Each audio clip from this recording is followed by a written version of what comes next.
आचार्य higher secondary school Prithvipur से online classes में आपका एक बार फिर से स्वागत करता हूँ। बेटा आज अपन क्लास 8 की एसएसटी के सेकंड लेक्चर दे देंगे। पहले में हम आप लोगों को ऑब्जेक्टिव और अति लघु उत्तरीय प्रश्न तक बता चुके हैं। आज देखेंगे अपन लघु उत्तरीय प्रश्न।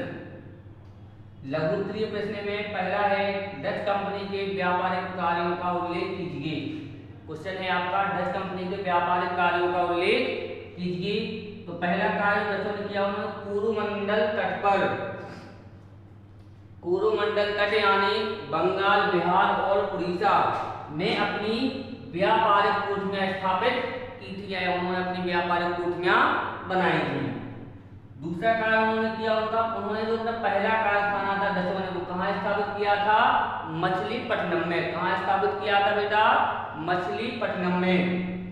इसके बाद अगला है डचों ने भारत से, मतलब जो डच से मूल रूप से हॉलैंड के निवासी थे और इन्होंने भारत से मसाले, कच्चा रेशम, सीसा, चावल, अफीम आदि का व्यापार किया करते थे। लोग अपने भारत से चीजों को विदेशों में ले जाते थे।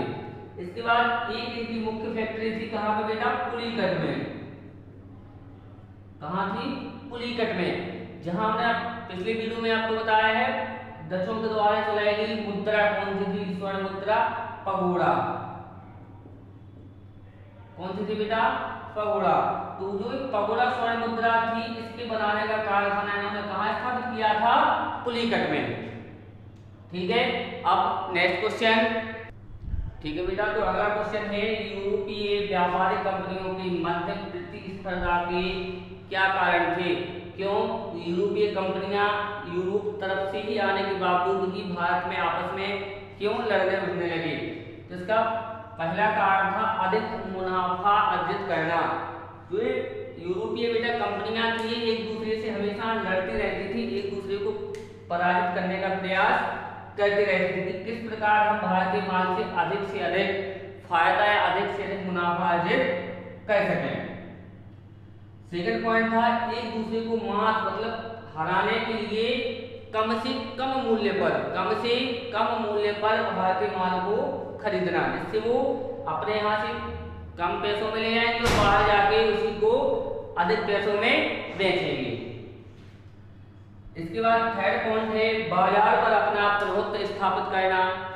जो भारतीय बाजार थी वहां पर अपना प्रभुत्व मतलब अपने कारखानों से बनी हुई चीजों को बाजारों में बेचना, जिससे ज्यादा से ज्यादा माल की उनकी बिक्री हो सके, उन्हीं के बने माल को सब लोग खरीदे। तो बाजार पर अपना प्रभुत्व स्थापित करना उनका एक मुख्य कारण था। और इसके अलावा वो राजनीतिक दृष्टि से अपना प्रभुत्व स्थापित करना चाहते थे, जिससे भारत से केवल वही लोग माल ले जा सके। देखिए अगला क्वेश्चन। ठीक है बेटा, अब देखते हैं नेक्स्ट क्वेश्चन। अगला है सहायक संधि की शर्तें बताइए। तो हम आपको थोड़ा सहायक संधि के बारे में पहले बताना बेटा। तो सहायक संधि की शुरुआत की थी वो की थी लॉर्ड बेलेजली ने। किसने बेटा? लॉर्ड बेलेजली ने, जो एक अंग्रेज गवर्नर था और यह 1798 कब? 1798 में गवर्नर जनरल बनकर भारत में आया था। इसका मुख्य लक्ष्य था अंग्रेजी साम्राज्य का विस्तार करना और अधिक से अधिक भारतीय राज्यों को अंग्रेजी शासन के नीचे लाना, अंग्रेजी झंडे के तले लाना, यह इसका मुख्य लक्ष्य था। इसी की पूर्ति के लिए उसने अनेक राज्यों से युद्ध किया, जो युद्ध से माने उनसे युद्ध किया और उससे उसने सहायक संधियां की, जो जिसके आधार पर वह भारतीय राज्यों को कंपनी के शासन में मिलाता चला गया। अब सबसे पहले सहायक संधि की शर्तों को मानने वाले राज्य थे आपके अवध, हैदराबाद और अवध। पहला हैदराबाद, दूसरा था आपका अवध। ठीक बेटा, सहायक संधि को मानने वाले सबसे पहले दो राज्य थे अवध और हैदराबाद। इसके बाद आपके सिंधिया, भोंसले, मराठा भी सहायक संधि की शर्तों को मानने लगे। अपना क्वेश्चन था सहायक संधि की शर्तें बताइए। तो सहायक संधि की जो पहली शर्त थी वो थी ब्रिटिश सेना की एक टुकड़ी सहायक संधि मानने वाले राजा के क्षेत्र के अंतर्गत रहेगी, जिससे कि युद्ध या किसी भी स्थिति में वो इसकी सहायता कर सके।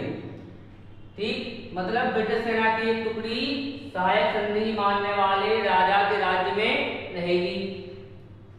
दूसरी शर्त थी इसकी ब्रिटिश सेना के खर्चे के लिए जो भी राजा सहायक संधि को मान लेता था तो उसे ब्रिटिश सेना के खर्चे के लिए अपने राज्य का एक भूभाग अंग्रेजी शासन को देना पड़ता था या उसके बदले उसे कुछ रुपए पैसे भी देने होते थे, या तो अपना भूभाग दे या उनका खर्चा वहन करे। तीसरा है जो राजा सहायक संधि मान लेता था उसको अपने दरबार में एक अंग्रेज अफसर को रखना अनिवार्य था जो इस राजा के कार्यों में हमेशा हस्तक्षेप करता था। ठीक है बेटा, दरबार में एक अंग्रेज अफसर। तो ये सहायक संधि थी जिसके द्वारा किसी ना किसी रूप में अंग्रेजी शासन का भारतीय राजाओं पर प्रभुत्व स्थापित होता चला गया और आगे जाकर संपूर्ण भारत देश पर अंग्रेजों का शासन हो गया था। ठीक है बेटा, अब यहाँ से अपने लघु उत्तरीय के तीनों क्वेश्चन संपन्न हुए। अब आगे के पढ़ेंगे अपन नेक्स्ट वीडियो में। धन्यवाद।